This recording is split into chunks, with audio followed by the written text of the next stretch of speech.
Politico White House correspondent Eli Stokols is in Arlington, Virginia. Good to see you, Eli.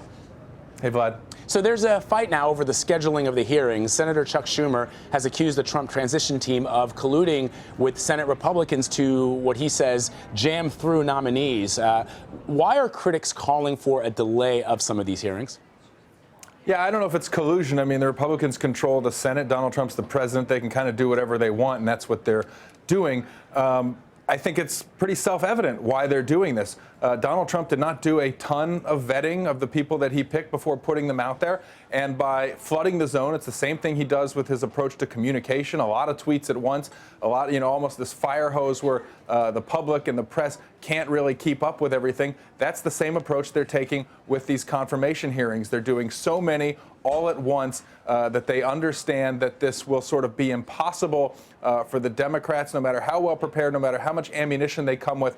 It will be impossible, as one transition person put it, for them to kill 4 nominees in one day, let alone one, because the focus will be sort of all over the place. The public's focus, the media's focus, just very difficult to really drill down and get everybody focused on one nominee as they're being grilled by members of Congress. And I think this is very much by design. And, for Trump and for Mitch McConnell, it doesn't really matter if everybody knows why they're doing this or complains about why they're doing this. They can do it. They're going to do it. And they do feel very confident that most of their nominees, if not all of them, are going to get through, given the numbers and the conversations that they've already had, sort of through back channels.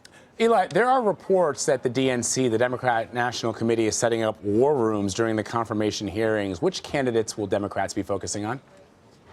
Yeah, this is a pretty standard practice, and they'll be trying to get their message out publicly just as the Democrats in the room are questioning a lot of these nominees. I think the biggest one will be Tillerson, followed maybe by Sessions. DeVos, the education secretary nominee, will get a lot of attention. Later in the week, Wilbur Ross, the commerce secretary, because he's just so wealthy, I think he will get a lot of scrutiny. Chuck Schumer put out a list. There are about 8 people on the list, a few other names.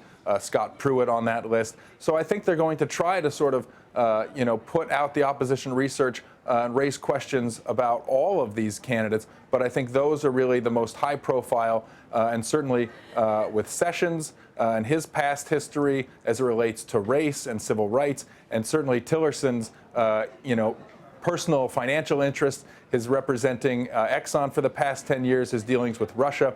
Those are sort of the most high-profile things that I think will make those two the biggest targets, at least at the outset. And Eli, on the flip side, which nominees may also face some scrutiny from Republicans? And could we see some of those nominees not survive the confirmation process? Well, we could, but I think that situation is a little unlikely. We heard last week John McCain, and he's a unique person because he's been around a long time and he really doesn't care. He's returning to that sort of maverick approach that endeared him to a lot of voters, roughly a decade ago, when he voices concerns about Rex Tillerson and his dealings with Russia and questions whether or not he will actually be able to vote for him. Republicans can't afford to lose too many votes, assuming that no Democrats are going to vote for some of these people if they want to all be confirmed. But you haven't seen a lot of other Republicans go out on a limb and join John McCain. Not even Lindsey Graham has gone as far as to say that he's not going to vote for Rex Tillerson. I think what this tells you is that even though there are a lot of Republican senators who are going to be concerned about Tillerson's ties or his history and his past dealings with Russia, even though there are a lot of Republican senators who are wary of Trump's leniency towards Putin and towards Russia, especially in light of the report on Friday.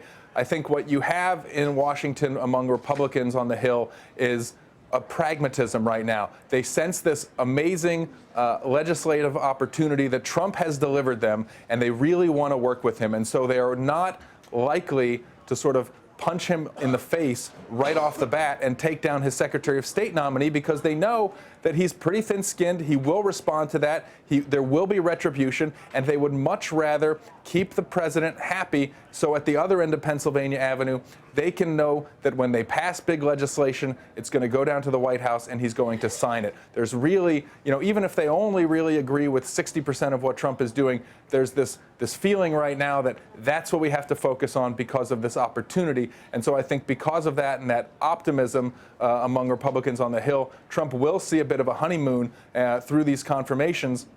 And I just don't think it's that likely. Although this could change and there could be things that come up in these hearings that changes this, I think right now, unlikely to see any of these derailed by Republican senators. Real quick, Eli, the president-elect is going to be holding his first press conference in over 200 days. What kind of questions can he expect to face? What are you looking for? What is the press, I guess, looking to hear from the president-elect? Well, I mean, you're going to have hundreds of reporters who've been licking their chops for a couple of months now. And no matter how long this goes, they're not going to be able to ask him everything. But I think it's fair to assume that a lot of the focus initially will be asking the president-elect about the report, about the Russia hacking, and about his belief and his concern about that. If there is concern, what he's going to do about it. I think that will be a focus.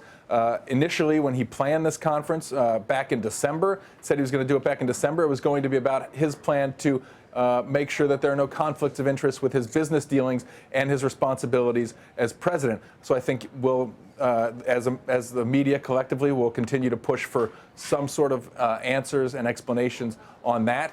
I think there'll be some questions about the confirmation hearings, which will be taking place that day. But I think this is everything that reporters have been waiting to get a chance to throw at Trump.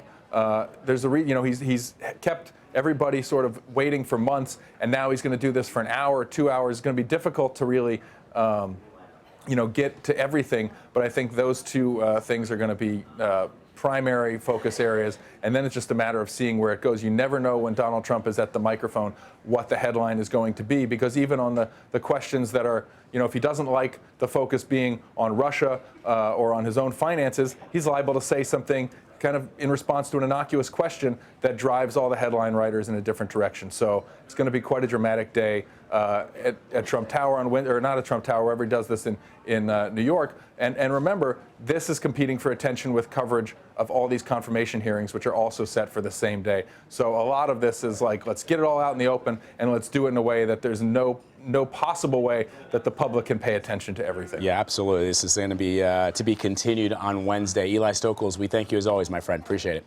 Thank you.